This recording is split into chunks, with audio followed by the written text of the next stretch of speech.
পরকীয়ার অভিশাপে বাংলাদেশের অনেক ঘর পুড়ে সরকার।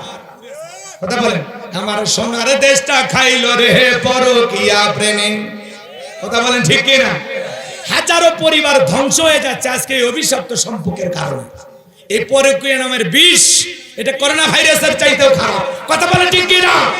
একটা পরিবারকে সরকার করে 2 বাচ্চার মা পরকীয়া প্রেম করে ভাইগে যায়, আছে না নাই?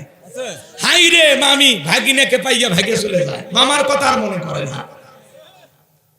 চাচি ভাতিজাকে নিয়ে ভেগে যায়, আসে। আপনাদের এলাকা বসে এরকম নাই। এখন যুবক যুবতীদের প্রেমের ঔষধ পাইছে, হয় বিষের বোতল অথবা গ্যাসের ট্যাবলেট সাথে নিয়ে যায়। নিয়ে যা বলে আমারে যদি ভালোবাসিস তাহলে গ্যাসের ট্যাবলেট খাবো না, আর যদি বলিস আমারে আই লাভ ইউ না কইস, আজ তোর চোখের সামনে মারা যাবো। আর পৃথিবীবাসী জানবে প্রেমের জন্য আমি জীবন দিয়ে গেলাম। কত বড় হাইব্রিড শয়তান আর পাগলা তার সেরা। এর একটা মেয়ের জন্য মরা লাগবে, মেয়ের অভাব আছে। কথা কন না কেন? স্বামী স্ত্রী একই খাটে আপনারা ঘুমান, আপনার বউ স্বপ্নে কি দেখে আপনি জানেন? কথা কন না। স্বপ্নে যদি বউ আপনাকে বাদ দিয়া আর একটা ছেলের হাত ধরে টেপুনিয়া পার্কে ঘোরাঘুরি করে, ফুচকা খায়, বাদাম খায়, আপনি যদি টের পাইতেন আমার বউ আমাক বাদ দিয়ে আর একটা ছেলের হাত ধরে ঘুরতেছে, কি করতেন? ডিভোর্স দিবি? বাপ রে বাপ, কাগজ রেডি করে রাখছে নাকি? এ স্বপ্নের কথা, রাগ করিয়া না, এমনি উদাহরণ দিতেছে বুঝানোর জন্য, কষ্ট হয়। তার মানে কি স্বপ্নে আপনার বউ কি দেখে আপনি জানেন? একই জায়গায় ঘুমান।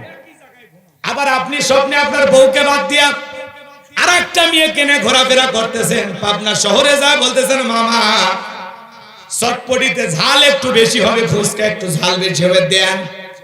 কথা বলেন, 2 বাটি ফুচকা নিয়ে 2 জন নফল নামাজ পড়ে নাকি? কেউ হাত দিয়ে খায় না। মেয়েটা ডেকে বলে তুমি আগে খাও, লেডিস ফার্স্ট। কথা বোঝেন না? যুবকেরা কত এগিয়ে গেছে জানেন? এ যুবক, বান্ধবীর মুখে তুলে খাওয়াইলে গুনাহ, আর বইয়ের মুখে কোন স্বামী যদি 1 লোকমা খাবার তুলে খাওয়ায়, আল্লাহ রাস্তায় সদকা করলে যে সব স্বামীর আমল নামায় আল্লাহ সেই সব লিখে দেয়। বউকে তুলে খাওয়াইলে সব। দাম্পত্য জীবনে সুখ পেতে গেলে রাসূলের কয়েকটা সুন্নত আছে, শোনার দরকার আছে। বলবো নারীদের ওয়াজের সময়, যদি মা বোনদের আলোচনার সময় বলার সময় হয় বলবো ইনশাআল্লাহ। মন খারাপ করতেছেন? যুবক কষ্ট নিও না বাবা। আজকে পরকীয়ার অভিশাপে দেখেন, পরকীয়ার জালে পড়ে স্বামীকে মেরে ফেলে দেয়। আবার ওই স্বামীকে মারা হত্যার কারণে পরকীয়া প্রেমিক আর যে মেয়ে মারছে 2 জনে গ্রেপ্তার, একজনের আজকে যাবজ্জীবন হয়েছে। কথা কয় না? তাহলে এইটা করে লাভ কি? স্বামীকে ভাল লাগে না, ডিভোর্স দিয়ে আরেক জায়গায় চলে যাবে। কথা কন না কা? স্বামীও আছে আবার পরকীয়াও করবা। ও তুমি আল্লাহ হেদায়েত দান করুন, জোরে বলেন আমিন। যে সমস্ত এই বোকা ছেলেগুলো বোঝে না, প্রেম করে না পাইলে ছেঁকা খাইয়া বেকা হইয়া গাঞ্জার পট নিয়ে ঘোরে, বিড়ি টানে আর কয় পুতিরাজ জায়গা থেকে সকিনার আশায়। এই রে বদমাইশ। আল্লাহ যুবকদের হেদায়েত দান করুন, জোরে বলেন আমিন। আরো জোরে বলেন আমিন। যুবক, বিয়ের আগে কোনো অবৈধ প্রেম ভালোবাসা করা যাবে না। কথা বলেন ঠিক কি না? আল্লাহ যুবকদের হেদায়েত দান করুক, জোরে বলেন আমিন। আজকে সর্বনাশ হয়ে গেছে যুবকদের। সব যুবক পরিবর্তন হওয়া লাগবে। কথা কয় না?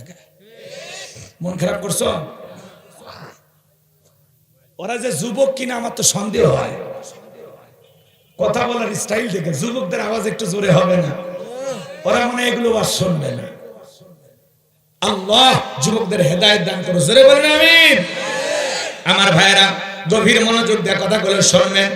যে কথা বলতে চাচ্ছিলাম, এইবার জালেম বাদশা বক্তে নাসর ডেকে বলে স্বপ্নে কি দেখেছি সেই কথা বলা লাগবে। স্বপ্নের কথা কি জনগণ জানে? আপনার বউ কি স্বপ্নে দেখে আপনি জানেন না? আপনি কি স্বপ্ন দেখেন আপনার বউ জানে না? স্বপ্নে দেখি সাপ তারা করেছে, ঘুম থেকে উঠে দেখি সাপ নাই। কথা কন। স্বপ্নে দেখি বাপরে বাপ বাড়ি ঘর আগুন লেগে পুড়ে গেছে, ঘুম থেকে উঠে দেখি না সব ঠিক আছে। স্বপ্নে দেখি আমি মারা গেছি, বউ বাচ্চা কান্নাকাটি করতেছে, ঘুম থেকে উঠে দেখি না বেঁচে আছি। কথা কন ঠিক কিনা?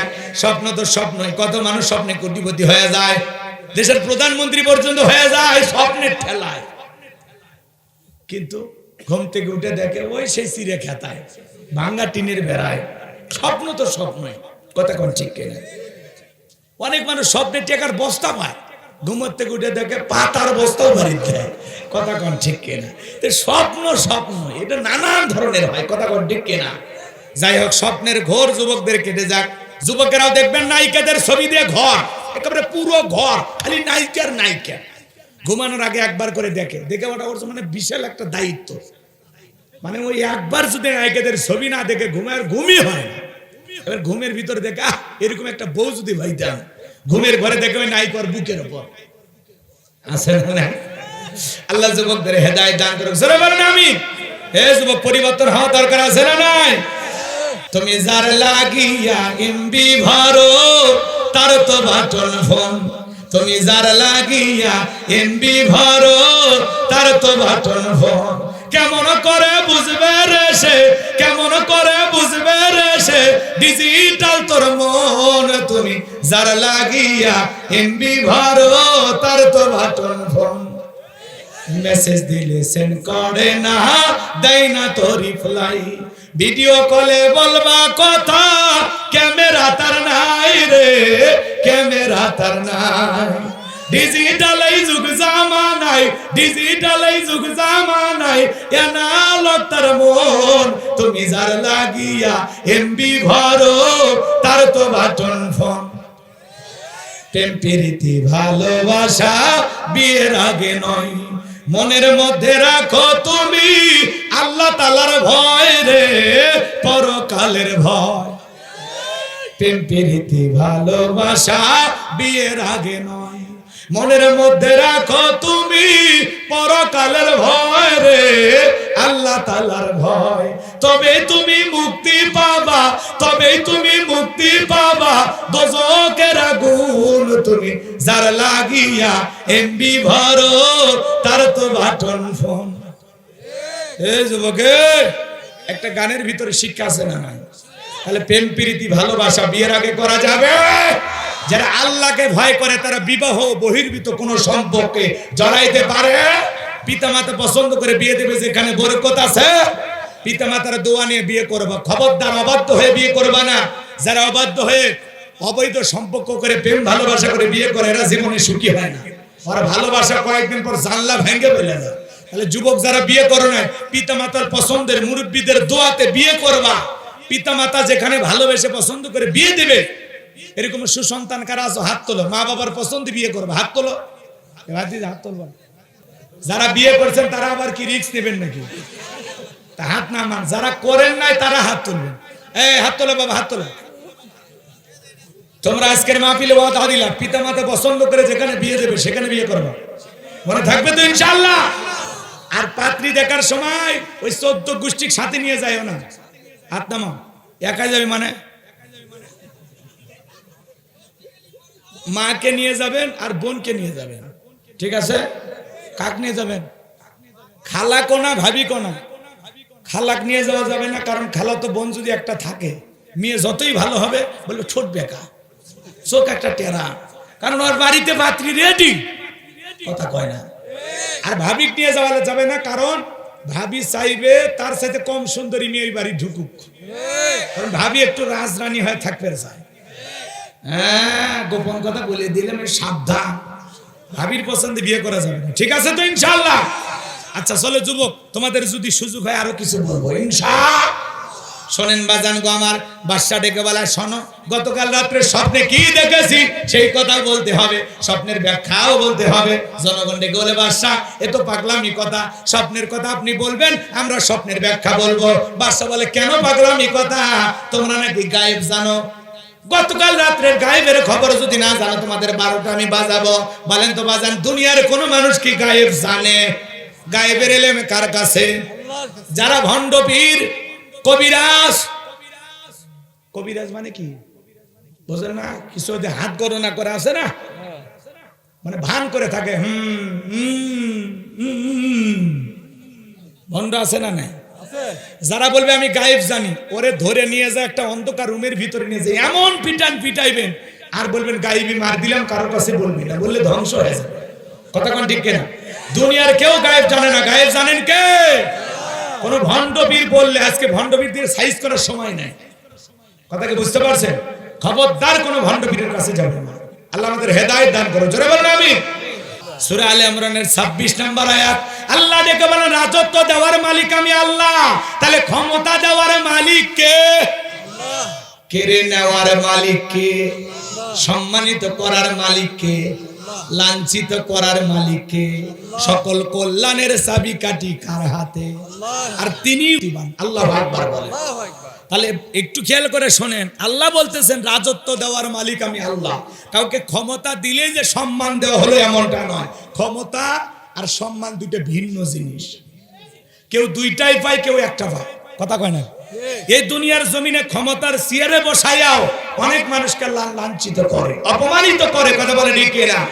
এই দুনিয়াতে ক্ষমতার চেয়ারে বসাইয়াও জুতার বাড়ি খাওয়ায় 2-4 জনকে আল্লাহ বিদায় করেছেন। নমরুদকে জুতার বাড়ি খাওয়ায় বিদায় করেছেন কে? শ্রীলঙ্কার দিকে আপনারা দেখেন নাই? ক্ষমতার চেয়ারে বসে জনগণের প্রতি জুলুম করেছিল, অত্যাচার করেছিল।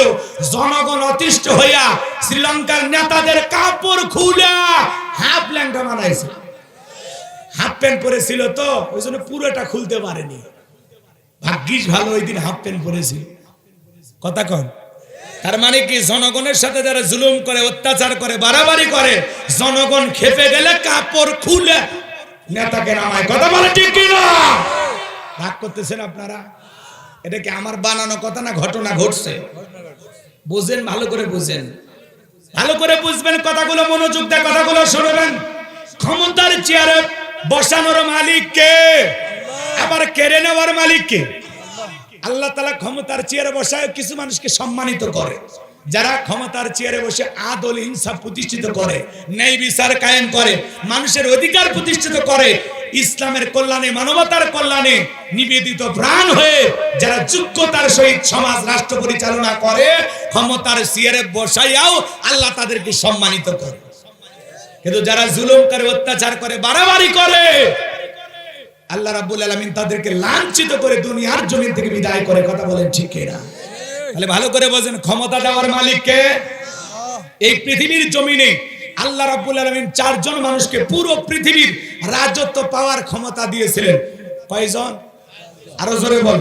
আরে ভাই, পুরো পৃথিবীর ক্ষমতা তো দূরের কথা, ছোট্ট একটা এলাকার যদি ক্ষমতা কেউ পায়, তার গরমে এলাকায় থাকা যায় না। মক্কা নগরী একজন মুহাবির, নাম ছিল আমর, ভালো করে বুঝবেন। এ ছিল একটা গোত্রীয় লিডার, দলপতি, ছোটখাটো এলাকার একটা নেতা।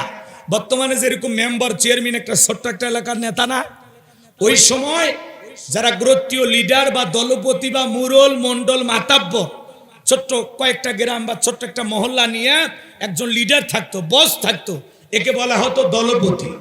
এই গোত্রীয় লিডার, কথা কি বুঝতে পারছেন? এই গোত্রীয় লিডারের নাম ছিল মুহাবির আমর, ভালো করে বুঝবেন। বিশ্বনবী মুহাম্মদ রাসূলুল্লাহ সাল্লাল্লাহু আলাইহি সাল্লাম হিজরত করে মদিনায় চলে গেছেন। আমার নবীজি মক্কার কাফেরদেরকে নিয়ে কোনো মাথা ব্যথা নাই, কিন্তু এই মক্কার কাফেরদের রাসূল মদিনায় গেছেন, কি করতেছেন এই টেনশনে ঘুম হারাম। নবী কাফেরদেরকে নিয়ে ভাবে না, কিন্তু কাফেররা টেনশনে ঘুরে গেছে, না জানি মদিনায় যায় রাসূল কি করতেছে, এই টেনশন এর আছে। তো এর মধ্যে একজন কাফের, এর নাম ছিল মুহাবির আমর, এ প্রতিমার সামনে দাঁড়ায় শপথ গ্রহণ করলো যে যতক্ষণ আব্দুল্লাহর বেটা মুহাম্মদ সাল্লাল্লাহু আলাইহি সাল্লামের কাল্লা না ফেলাইতে পারবো, ততক্ষণ পর্যন্ত এক ফোঁটা পানিও পান করবো না। জোরে কোন নাউজুবিল্লাহ। আচ্ছা, আমার নবীজির কাল্লা নিতে চায়, আমার রাসূলের কোনো অপরাধ আছে?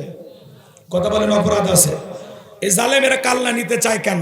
রাসূল কর পাকা ধানে মই দিছে, বলেন ওর বাড়িতে চুরি ডাকাতি করতে গেছে না, কিন্তু কাফেরদের কাছে রাসূলের অপরাধ কি?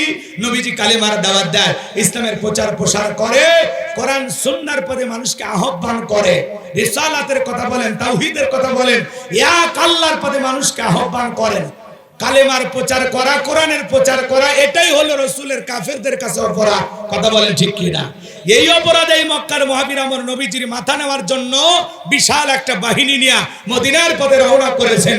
জোরে বলেন নাউজুবিল্লাহ। আমার ভাইয়েরা, নবীজির মাথা নেওয়ার জন্য যখন রওনা করেছেন, এই খবর আল্লাহ রাব্বুল আলামিন মদিনায় পৌঁছায় দিলেন। নবীজি খবরটা শোনার পর টেনশনে পড়ে গেলেন, সাহাবা ইকরামদেরকে ডেকে বলেন, ও আমার সাহাবীরা, এখন কি করা যায়? মক্কার মুহাজির আমার মাথা নেওয়ার জন্য রওনা করেছেন। নবীর প্রিয় সাহাবী হযরত ওসমান ডেকে বলেন, নবী গো, আপনি আল্লাহর কাছে দোয়া করেন, ওই আমর আপনার কাছে পৌঁছার আগে আল্লাহ পাক যেন ওরে জমিন থেকে বিদায় করে দেয়। নরম মানুষ দোয়ার পক্ষে বিশ্বনবী দুইটা হাত তুলে দোয়া করতে লাগলেন, আল্লাহ, ওই মক্কার মুহাজির আমর আমার মাথা নেওয়ার জন্য রওনা করেছে, আমার কাছে পৌঁছার আগে হাত পা, শুধু এতটুকু কথা বলেছেন। আসমান থেকে আল্লাহ জিবরাইল পাঠাইয়া দিলে, জিবরাইল এসে বলে, নবী গো, আমার আল্লাহ আমাকে পাঠিয়েছেন আর বলে দিয়েছেন তুমি বিশ্বনবীকে জানায়া দাও, আমি আল্লাহ পাক শুধু দুই হাত দোয়া করার জন্য দেই নাই, মাঝে মাঝে জালেম আর বেঈমানদেরকে সাইজ করার জন্য ওই দুই হাতে লাঠিও তুলে নেওয়া লাগবে। শুধু দুই হাত দোয়া করার জন্য দেয় নাই। নবী গো, আপনি হাত নামায় না, আল্লাহ দোয়া কবুল করবে না। নবী তখন হাত মুখে না নিয়ে হাঁটুর উপরে রেখে দিলেন। আমরাও কিন্তু মাঝে মাঝে মুনাজাত করি, অনেকে দোয়া করে আর এরকম দড়ি পাকায়, কথা কয় মুনাজাত করে সময় এরকম দড়ি পাকা আছে না নাই? আবার অনেকে পিসার মাফে আছে না নাই? আবার কেউ এরকম চুপচাপ হাত ধরে বসে থাকে। আবার যুবকেরা খুব চালাক, হুজুর লম্বা দোয়া ধরছে, ও হাতই তুলেনি, চুপ করে থাকে। যখন হুজুর বলে আল্লাহুম্মা আমিন, বলে আমিন। হুজুর আজকের মুনাজাত সেই হসে, ও দোয়া ধরেছিল। এরকম চালাক আছে না নাই? জোরে বলেন ভাই, আছে না নাই? আচ্ছা আপনারাই বলেন তো, সব জায়গায় কি দোয়া দিয়ে কাজ হয়? দোয়া দিয়ে কাজ হয়? এই গ্রামের নাম লক্ষণপুর। এই গ্রামে প্রতিদিন চুরি হইতেছে। কথা বলতেছে একটু কথা বোঝানোর জন্য, আবার ভাইবেন না যে গ্রামে চুরি বেড়ে গেছে। তো একজন আটঘরিয়া বাজার থেকে 10 কেজি জিলেপি নিয়ে এসে বলতেছে, হুজুর, এই চোরের হাত থেকে যেন আল্লাহ গ্রামকে হেফাজত করে। প্রতিদিন গরু ছাগল চুরি হয়, সোনা দানা টাকা পয়সা চুরি হয়, সুন্দরী বউটা পর্যন্ত চুরি হয়, চোরের অত্যাচারে থাকা যায় না। হুজুর এইবার এশার নামাজ পড়ে হাত তুলে বলে, আল্লাহ, এই লক্ষণপুরের গ্রামের সমস্ত মানুষকে চোরের হাত থেকে হেফাজত করো। চোর হাত তুলে বলে আমিন আমিন আমিন। খালি চোর বাহির গ্রামে থাকে না, ওই এলাকার দুই একজন থাকে। কথা কোন ঠিক কিনা? না হইলে কার বাড়িতে কি আছে এই তথ্য দিল কে? কথা বোঝেন নাই মনে হয়, ভালো করে বুঝবেন বাজান গো আমার। ওই জায়গায় হুজুর যদি জিলাপি পাইয়া হাত তুলে দোয়া না করে এই কথা বলতো, এই লক্ষণপুরের যুবকেরা, তোমরা যদি এই গ্রামের গরু ছাগল টাকা পয়সা সুন্দরী বউ রক্ষা করতে চাও, এই গ্রামে ঢোকার 4টা রাস্তা আছে। 4 রাস্তার মোড়ে মোড়ে মাগরিব থেকে ফজর পর্যন্ত বাংলার লাঠি নিয়ে দাঁড়ায় থাকবা। চোরকে দেখা মাত্রই ওই লাঠি দিয়া এমন পিটান পিটাইবা যাতে 6 মাসে মাজা সোজা না করতে পারে। চোরকি হাত তুলে আমিন কইতো নাকি তওবা করে ভালো হয়ে যাইতো। এজন্য চুরি বন্ধ করতে হলে দোয়া না, লাগবে কোরআনের আইন। সূরা মাইদার ভিতরে আল্লাহ আইন দিয়েছেন, চোর পুরুষ হলে হাত কেটে দাও, চোর নারী হলেও হাত কেটে দাও। চুরির জায়গায় আল্লাহ তাআলা সর্বপ্রথম পুরুষের কথা বললেন। কথা কয় না কা? একটা চোরের হাত যদি বাইতুল মোকাররমের সামনে কেটে মিডিয়াতে ফলাও করে প্রচার করা হতো যে বাংলাদেশের আইন পাস করা হলো, চুরি করলে হাত কেটে নেওয়া হবে, বাংলাদেশের চোরেরা তওবা করে আল্লাহর ওলি হয়ে যেত।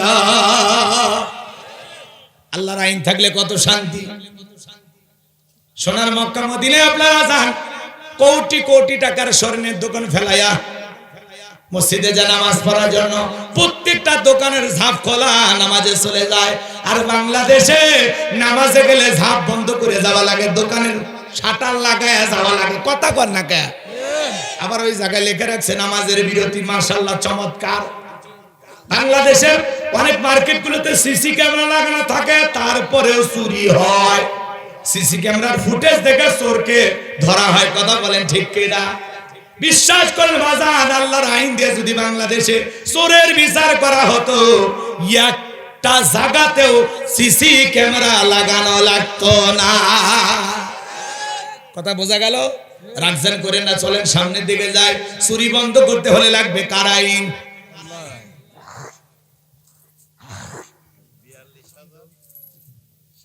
আমার ভাইরা যে কথা বলতে চাচ্ছিলাম, গভীর মনোযোগ দিয়ে শোনেন। বিশ্বনবী ডেকে বলে, আমার সাহাবীরা, আল্লাহ দোয়া কবুল করল না, এবার কি করা যায়? জিবরাইল ডেকে বলে, নবী গো, আপনি সাহাবীদের মধ্যে ঘোষণা করেন এমন কেউ কি আছে যে আমরের মোকাবেলা করবে?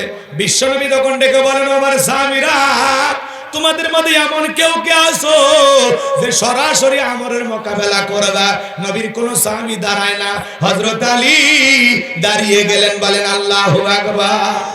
আমার নবী ডেকে বলে, আলী রে, তুমি ছোট মানুষ, না বুঝে কেন দাঁড়াইছো? তুমি কি জানো ওই মক্কার মহাবীর খাবার খাই 21 কেজি, একবেলা খাবার খায় 21 কেজি, 3.5 মণ ওজনের তরবারি না যুদ্ধ করে এত বড় বীর, যার তরবারির ওজনই হলো 3.5 মণ। বিদায় এত বড় বীরের সামনে তুমি ছোট মানুষ, কেমনে যাবে? তুমি বসো। হযরত আলী বসে গেলেন। নবী দ্বিতীয়বার বলেন, আবার হযরত আলী দাঁড়িয়ে গেছেন। নবীজি তৃতীয়বার বললেন, আবার হযরত আলী দাঁড়িয়ে গেছেন। আমার নবী ডেকে বলে, আলী রে, আয় আয় আমার বুকের ভিতরে আয়। এই কথা বলে বিশ্ব নবী হযরত আলীকে বুকের সঙ্গে জড়ায় নিলেন, গালে মুখে চুমা খাইলেন, আর ডেকে বলে, আলী রে, এত বড় বীরের সামনে যাইতে চাস? তোর কি একটু মায়া দয়া লাগে না? নিজের জানের প্রতি কি একটু মায়া নাই? হযরত আলী ডেকে বলে, নবী গো, আমার ভিতরে ঈমান বলতেছে ওই মক্কার মহাবীর আমর আপনারা সিহারা দেখার আগে ওরে আমি জমিন থেকে বিদায় করে দেব। বলেন আল্লাহু আকবার। ঈমানের একটা পাওয়ার থাকার দরকার আছে না নাই? ঈমানের পাওয়ারের কাছে জালেমেরা জ্বলে পুড়ে শেষ হবে। কথা কোন ঠিক কিনা?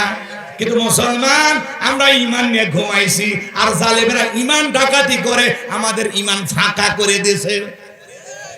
এই জন্য তৃতীয় শ্রেণীর বইয়ের ভিতরে, ইসলাম শিক্ষা বইয়ের ভিতরে শেষ পৃষ্ঠায় 10 হাতালা মূর্তির ছবি ঢোকায়া দিল। মুসলমান জাগলোই না।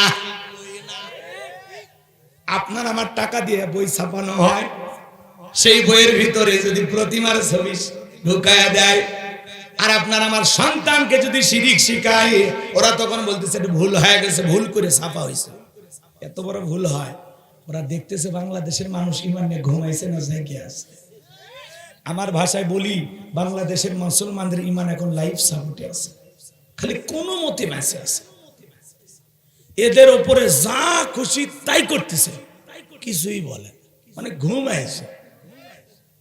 ইসলামের বিরুদ্ধে কেউ কিছু করতে চাইলে মুসলমানকে জাগার দরকার আছে না নাই?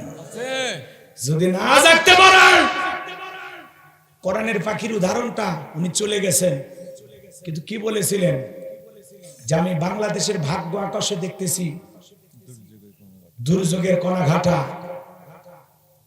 এমন এক পরিবেশ তৈরি হবে, সেই দুর্যোগের মোকাবেলা যদি করতে তোমরা ব্যর্থ হও, তেমন এক আধার কালো ঘন কুয়াশা আছে তোমাদেরকে গ্রাস করে ফেলবে, যেই রাতের সুফে সাদে খাওয়া অনেক কঠিন। কথা বলে ঠিক না?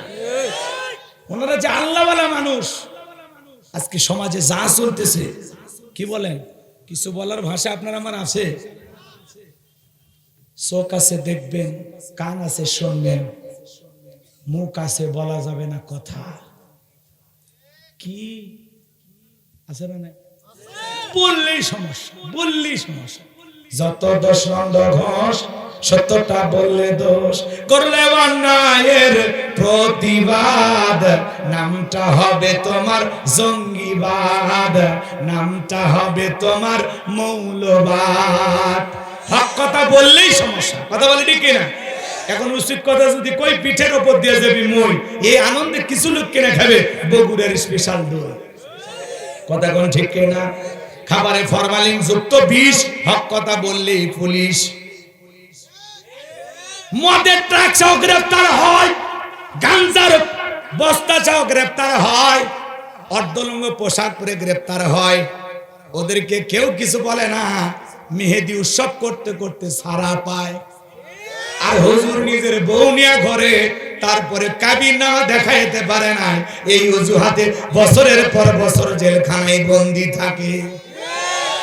শাকিব খান বিয়ে করে কাবিননামা লাগে না, পরিমণি আমার বোন এত বিয়ে করে, কেউ কাবিননামা দেখে না। আর হুজুর 2-1টা বিয়ে করে, বউ নিয়ে ঘরে, বলে কাবিননামা কই? তোর দাদার না কাবিননামা ছিল, যারা দাদা বলেছিল। হুজুরদের নরম পাইছেন, এই দিন না আরো দিন আছে। কথা বলে ডেকে না, এক মাঘে শীত যায় না, আলেমেরা সহ্য করে যাবে, আলেমদের পরীক্ষা দিতে হবে। কিন্তু মনে রাখবেন পরকাল নামের একটা জীবন আছে, ওই দিন জবাব দেওয়ার জন্য প্রস্তুত থাকেন। আল্লাহর কাছে কি জবাব দেবেন? কথা বলে ঠিক কি না? বাংলাদেশের হোটেল মডেল গুলোতে কত অবৈধ কাজ হয়, কথা বলে না কেন? হাজার হাজার পতিতালয় দেশে, সেগুলো নিয়ে কারো মাথা ব্যথা নেই।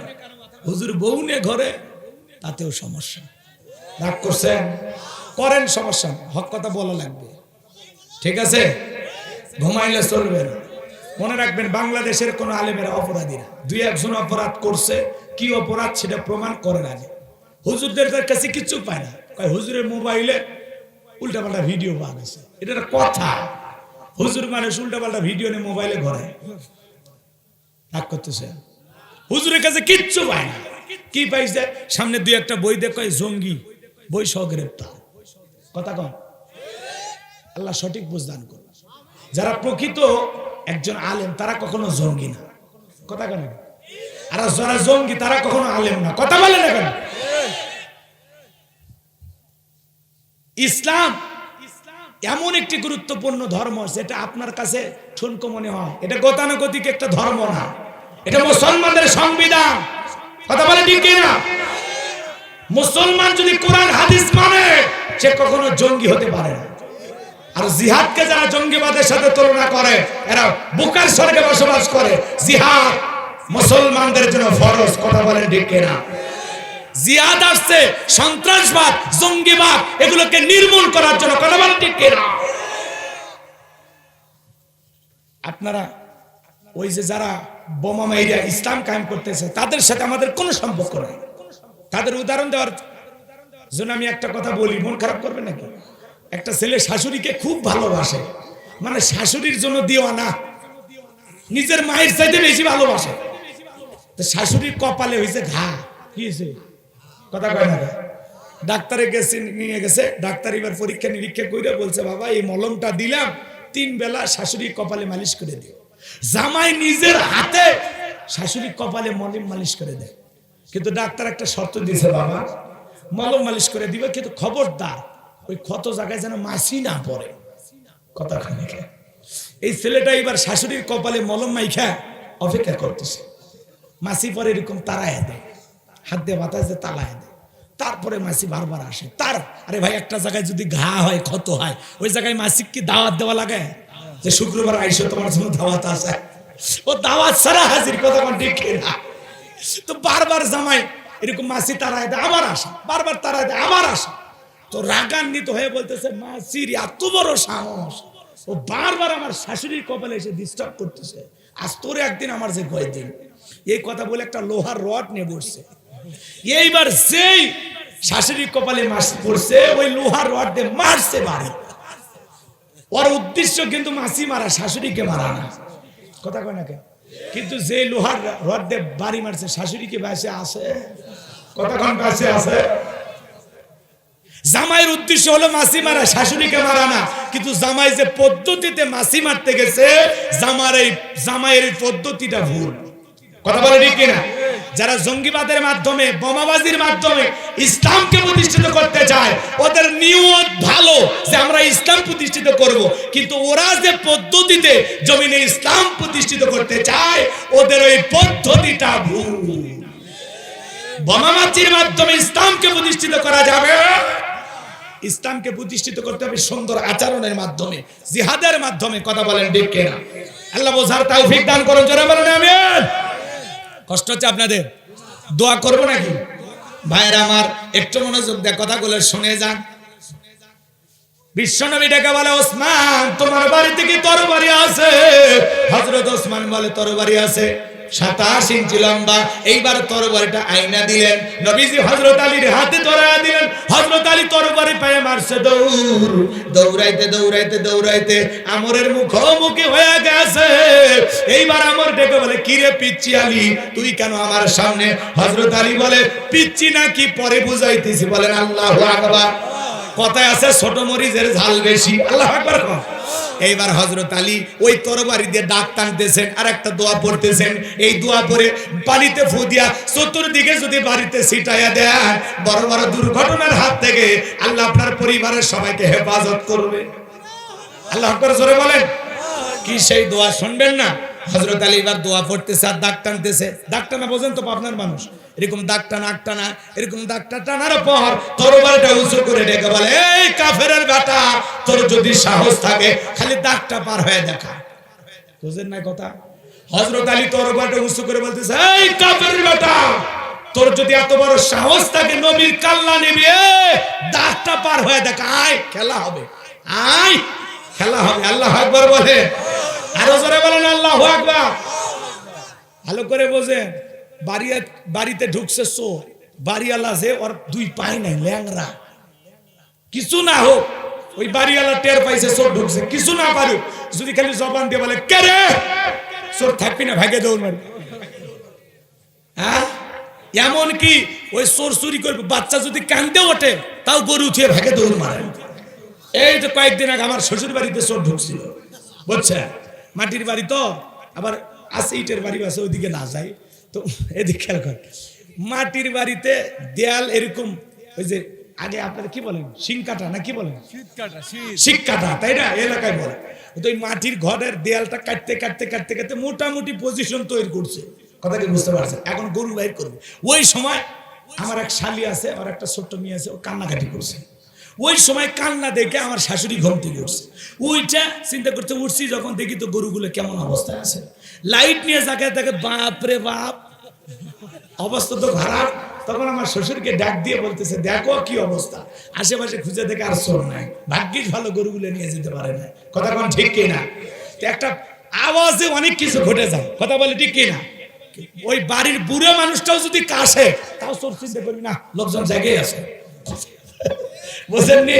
আমার ভাইয়েরা মন খারাপ করতেছেন মনে হয়, হন বিরক্ত হন মাঝে মাঝে, অনেকদিন পর পাবনায় আসছি, কষ্ট হচ্ছে আপনাদের? লিল্লাহে তাকবীর।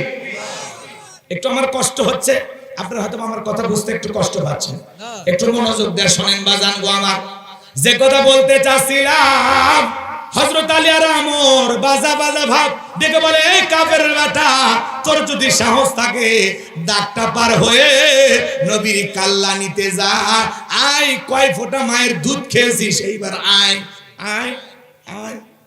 আল্লাহু আকবার বলে।